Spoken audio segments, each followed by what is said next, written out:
Hi, everybody. Welcome back. I'm Linda Belzile Buisson. I'm so thrilled to have with me today Michele Dallaire. Hi, Michele. Hi, Linda. Thank you for this opportunity. Oh, it's my pleasure. I'm just absolutely thrilled to have you. Just a very brief intro. Michele is an empowerment and wellness coach, which is so exciting. She hails from the fantastic SWAT Institute. So thank Mhm. you so much for joining. Can you maybe share a bit more about yourself, Michele? Sure. I live in Alberta, Canada, and I became a Master Empowerment Coach 2 years ago. I followed the SWAT program, like you mentioned, and I believe you did as well. And it was really a fantastic program to be a student of and to graduate from that program. Now I own my own business and I coach online and I serve women as well as young girls. I help them gain confidence and self-esteem and to really kind of forge their own path. So Wow. that's what I kind of do in a nutshell. And so when you say forge their own path, and I know that's definitely something that's I personally think is of great importance. So can hmm you talk more about what that looks like and sort of what are the greatest challenges that your clients typically have? Okay, well, for example, when I work with younger girls, usually it's in a group setting, and what we do is we have events. And so I always like to incorporate yoga, a meditation class, and then we do empowerment talks. And each event will have a specific theme to it. And so, for example, the one I did last year, which I'll be doing again soon this year, it's coming up. It's called the Sparkle event, and it's for younger girls. But at the age of between 10 and 12, 13, there's sometimes, well, most of the time, there's friendship issues and wanting to follow, what the others are doing and not being sure of themselves. And so we really work on what do true friendships look like, what it is to be a true friend, Mm, and how to deal with friendship problems. And I give them tools to wow. work with to be able to um, create their own solutions. And so we always also incorporate art. I like to encompass many different um, aspects to the workshops, just because I feel that being a woman, we are very creative beings, Mm, and and it's not just in the art form, but this really resonates with these younger girls, and they have a blast doing it. They go home with a painting, they go home with a craft, they go home with something that they've created themselves. So, and in forging their own path, I believe that in being who you are, you can forge your own path. Um, kind of yeah. dance to your own tune, if you will. Yeah. Yeah, and one of the things that I've recognized is that a lot of people they grow up, even when they're little, they already learn that they don't necessarily have the permission to be who they are, and they sort of grow up not even knowing. So it's really difficult. I love that you do this work. It's amazing, and it's amazing that you do it with young girls because it really gives them an Yeah. opportunity to grow up and know who they are and what they want and what their space is in the world and what contribution they can make. It's amazing. Oh, thank you. No, it is. And you know, we often think that these younger people, these younger girls have no self-esteem and, they're lost. But, I've been learning a lot from them. They're actually Mm, quite intelligent and they've got this. We just need to give them a few more tools and a little bit more confidence. And like you said, permission. I mm, think that's such a huge word and an important word. We need to yeah, give them permission to be who they are. yeah, Yeah. totally. So what's your story? Because I mean, I know the reason I do the work I do is kind Yeah. of based on my story, but so what's your story, Michele? Well, how far back do you want to go? Well, let's go. Let's go back. Well, I grew up in a city, and then my family moved to a small town when I was about 10. And this is the small town I'm still living in, actually, right now. And it's a small French Catholic community. And this is where I grew up. And it was great. And at about, 20 years old, I got pregnant. And being from a small French Catholic community, that was pretty big. And, everybody knows everybody, because really it's a town of 300 people. So, yeah. Yeah. And you almost know that you're pregnant before you do. Yeah, pretty much. Yeah. So that was huge.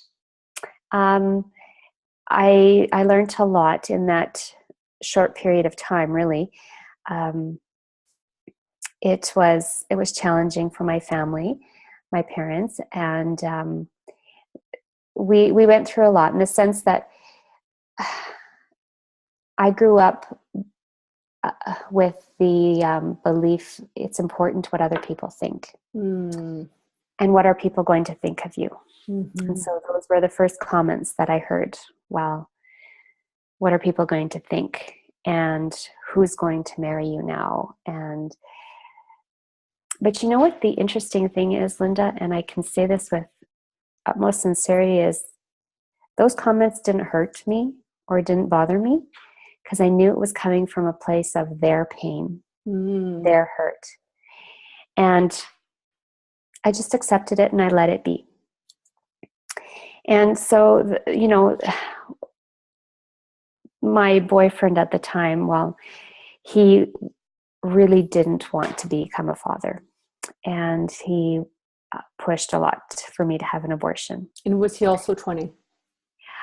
He was actually 2 years younger than me. Okay. So that makes a big difference for a boy. Yeah. And I really didn't want to. And so, but I ended up phoning in the phone book, there was this 1-800 number. I think it was the abortion hotline or something. And so I phoned, and I must have met an angel at the other end, because she obviously could tell in my voice that this is not something I wanted to do. And so she really encouraged me to listen to my own heart. Oh, that's beautiful. And really, that things would be okay, but I really needed to listen to my own heart. And I did. And it's the greatest gift,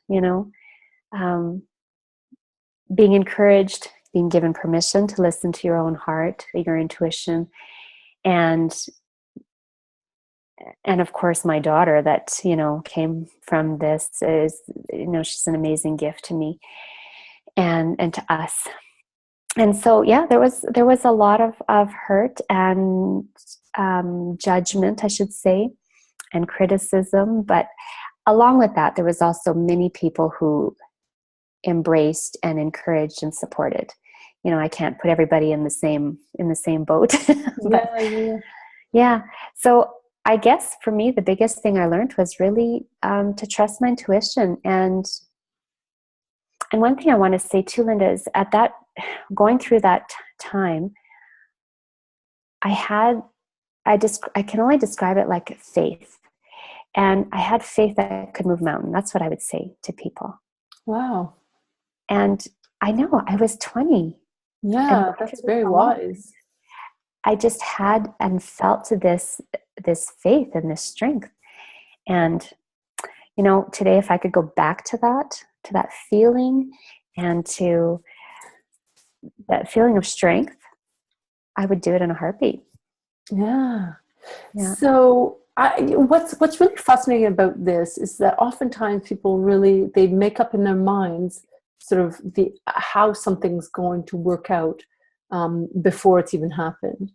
So can you sort of share, or if you remember, sort of what you were thinking about how it was going to work out, when you found out you were pregnant, when you were told, whatever shame or whatever was being Mm-hmm. said, because for those who don't know what it's like to be in a Catholic family, there's a lot of guilt and shame that's sort of Mm-hmm. shared, I would say, within that type of context. But so can you just share about how you may have thought or felt it would go, and versus how it actually did go, if it was different?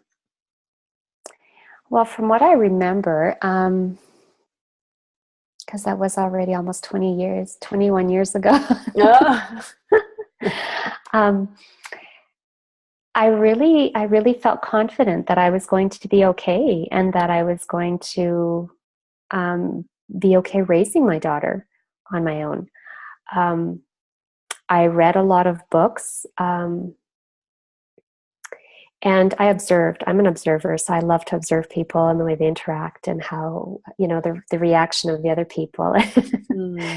And I learn a lot from observing other people. And I guess I just felt that I would be okay raising a single mom, being a single mom. And I had always wanted to be a psychologist. And so I started my online courses through a university. I did a full year of that, even being a single mom. And at this point in time, I had the loving support of my parents, because I was able to live at home, and they really did help me out. And so that I was very grateful and appreciative of that. It's interesting, because I remember at that point in time when my daughter was young, I had read or heard a statistic saying that single moms are usually, they have problems with drugs, alcohol, addictions of some sort, and are, in the poverty, or under the poverty line. And I thought, nope, not for me. Good. I was, considered, like when I did my taxes, I was considered under the poverty line. But I had no addictions of whatsoever, and there was no alcohol or drugs, or I was very conscious, and I knew that I needed to raise my daughter properly if I wanted to make a difference. Yeah, especially if you were the only one there at that time. Yeah. And so I guess what I had in my mind really did work out in reality. Brilliant. So, but you ended up getting married after all? I did, yeah. But to somebody else? To somebody else, yeah. We were married 5 years after Kendra was born, and we had 2 other children after that. Yeah. Amazing. And still married to this day. Yeah. And I absolutely love this story for a number of reasons. It's, some people would have been totally stopped. They would have, been, listening to others, worrying about what others wanted them to do, and that's where people get stuck, and very, a lot of problems, start to happen. So, this is such a gorgeous story. You have such courage and a beautiful soul. I really, really admire you for all your courage, and especially now for what you're doing for other young girls and women, in regards to allowing them to see who they truly are, and allowing them to listen to themselves, and giving them the courage and permission to be who they are. It's a very generous act. Thank you. Yeah. It is important, because what I realized is, first of all, I don't believe there are rules to life. I mean, though there's, there are just no rules to life. Yeah. I always, it's very interesting that you say that. I always say there's no such thing as a right or wrong, in the sense that whatever's right or wrong for us could be completely different to somebody who lives in a completely different context and a different culture. Absolutely. Absolutely. And for what you hold as your values, right? All our values are different, and we need to live by our values. And I guess that, that's a big thing too, and what I try to teach my kids now is, it's so important to listen to that intuition, even though sometimes our brain tells us something else, because, and even if it's not 100% clear, it will guide you in the right direction.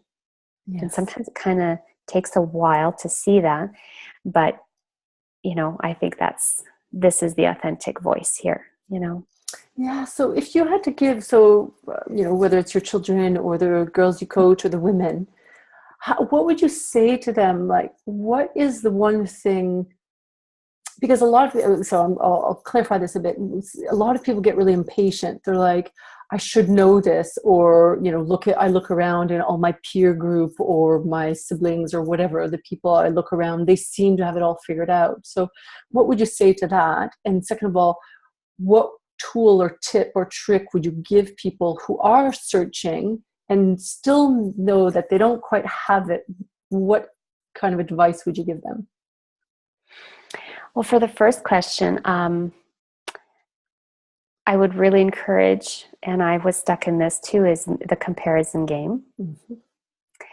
Oftentimes we do only see the outside of what's going on, and we take that as the truth, and it's not necessarily the truth, because we don't know what goes on behind closed doors, right?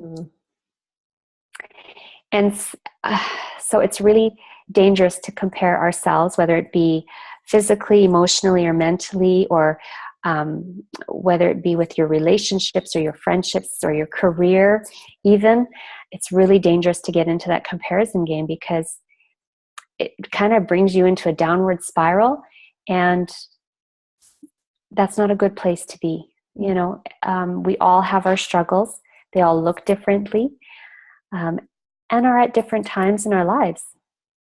And so that's what I would tell, and that's what I do tell, the young girls, is it's try not to get into that, mindset of comparing yourself to somebody else, because, they're probably doing the same thing. Yeah. And they're saying, oh, she's so amazing.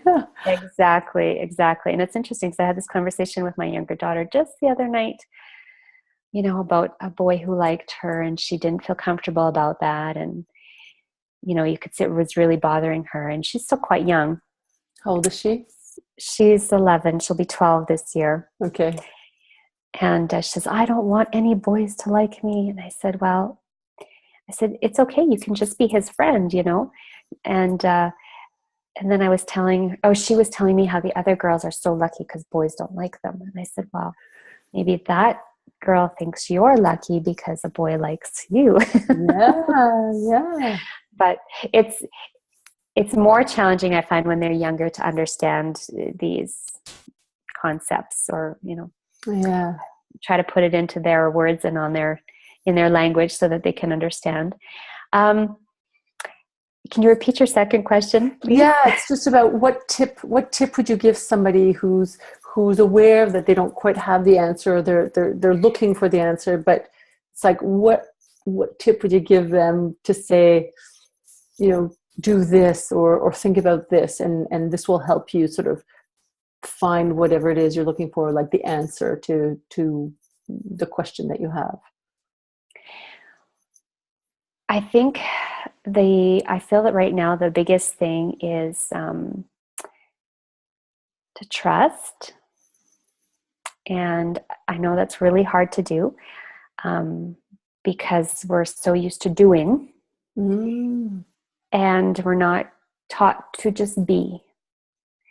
And in saying all of this, there's also, I really believe in meditation. And by meditating, it helps us to become mindful and to accept what is. And it doesn't mean that but when I say accept what is, I don't mean to just laissez faire and life will happen the way it happens. No, we can take action, and we can move forward step by step, but to also sometimes just accept that with regards to timing in life, sometimes the timing isn't right to start that new job, or to quit that job, or to have a baby, or to whatever it may be. Get married, get divorced. Yeah. Exactly. Move house, move countries, whatever. Yeah. Yeah. All kinds of situations. And just, yeah, I guess trust in life, that life will give you what what you deserve and what you're worthy of. It's quite, that worthy thing is a big thing for a lot of people. So it is. Yeah. So can you talk about worthiness a bit, and how you help people sort of see, or I guess, is it acquire worthiness? Like, can you? Sure. Worthiness is a huge thing, and I can see so many people struggle in their lives because they don't feel worthy of a relationship, worthy of love, worthy of a great career, worthy of abundance, worthy of anything. And so they keep themselves at a really low resonating place. And this usually is all subconscious. So sometimes they're not even aware that they're feeling unworthy, or that this could be the reason why they're struggling so much in life. When we feel worthy, we accept good things that come to us. When we feel worthy, we accept compliments. Sometimes, I don't know, Linda, if you've ever heard or have been the subject of this, where someone will give you a compliment, and they'll say, "Oh, Linda, I love your necklace." And you'll go, "Oh, this old thing? Yeah. I got it 10 years ago at a garage sale or a flea market or whatever." But by me saying, "I love your necklace," I truly do love your necklace. And so, being worthy of that compliment, you would say, "Thank you." Yeah. Just a simple thank you. That's right. So we're not, unfortunately, I don't know about in other countries really, but from what I witnessed around here is that we're not used to receiving or feeling worthy of receiving. And, we're taught a lot to give, and that giving is good, and giving is good, and being generous is good. But it's also important to receive. Yeah. And this is fascinating, because it kind of comes on the borderline of the fine line between selflessness and selfishness, and taking care of yourself, and taking to it's abundance versus scarcity. There's so many sort of paradigms, so many facets. Facets that come in into this question. I think it's fascinating, because worthiness is a huge, huge thing. And even I've seen that people get into really bad relationships, or they hold on, they stay in situations because of the lack of worthiness. So it's fascinating. Yes, exactly. Yeah. They struggle through life when really there's no need to. I mean, yes, life has its challenges and its moments, and that's normal, because it is life. Life is not perfect. Life is messy. But there's that wonderful quote that I love: "Pain is inevitable, but suffering is optional." Yes. And I think when we come from a place of unworthiness, or feeling that we don't deserve, or we're not worthy of having an easy life or a good life, then we suffer. And I don't believe that's what life is meant to be. Yeah, brilliant. This is so awesome. This is so true. It's like the choice is like always there to suffer or not suffer. Yeah. It's all in the context, all in the perspective, all in, the mindset that you have about the mindset. Yeah. And that's what I was going to mention is you do work with the mindset, right? Yeah. And so all of this has to do with what you believe, right? Exactly. No, exactly, Yeah. exactly. No, it's fascinating. I love this conversation. So So, do I. and it's really interesting because, a lot of people, they struggle with these things. So, if they've heard this conversation and they want to get in touch with you, where do they go? What do they do? Where can they reach you? Well, they could look me up on my website. And Mhm. so that is www.michele, Michele, Dallaire, Dallaire, .com. So, and on my website, I have my other contact information, and there's also Facebook, but the best way would be through the email contact on my Facebook. Perfect, perfect. And what I'll do is I will send that. I'll make sure that link goes out with this interview so that people can easily Sure, contact you. Yeah. that would be perfect. And Yeah. do you do free sessions, like introductory sessions with people to assess whether or not they're compatible to work with you? What type of services do you offer? Yes, I do offer a 30-minute discovery call for Mhm. that very reason. If they have any questions or for us to get to know each other quite quickly, it's kind of like a quick coffee visit. And yeah, just to see if we're compatible and if my services can help them. Mhm. So I do offer a 30-minute free discovery call. Again, that will be up on my website shortly, that link. Mhm. I offer different coaching packages as well, which is one-on-one coaching packages. Perfect, perfect. I, Sorry, go on. well, I was just going to, I don't know if you want me to describe the packages Sure, or not, sure, yeah, or, sure. well, I have one, it's just, a 1 hour call. Usually the calls are 1 hour, and I have another package for 3 months and 6 months. So there's those two options available right at this moment. Perfect. And from what you've experienced and what you've seen, and given your journey to this point, Mm-hmm. do you think you could have made it without getting support and having people coaching you along the way? Can you talk about that? No, no, no, because we're not meant to do it alone. Mm.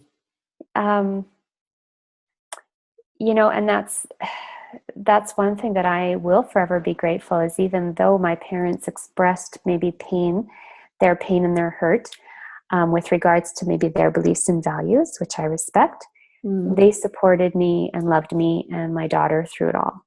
Mm. And that was huge. Um, just another quick little anecdote. I don't know if we have time. Yeah, of course. Yeah, we Okay. do. So the night my husband and I got married, we got married in my mom and dad's yard. And a couple of friends from my parents had just found out that their son and his girlfriend had become pregnant, and they weren't married. And again, the very Catholic family. And so I just went up to them and I told them, I said, you know what? I said, being on the other side, I said, just love them. Yeah. Oh, yeah. I said, just love them and everything will be okay. And today that couple is married and have 2 beautiful little boys and are doing really well for themselves. Oh, So yeah. really, I think we can just love. I think that's the answer to it all. Yeah. Well, Yeah. I mean, I have to say, that when we met, that's so we recently met in person, and it's true. You exude this like peace and calmness and love. It's just amazing. I'm just absolutely so thrilled that we were able to have this conversation. Thank you so much, Michele.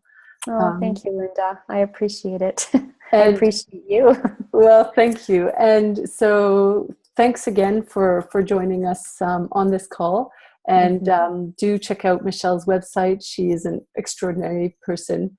And I look forward to seeing you next time. Thank you, everyone. Bye. Thank you, Linda. Bye-bye.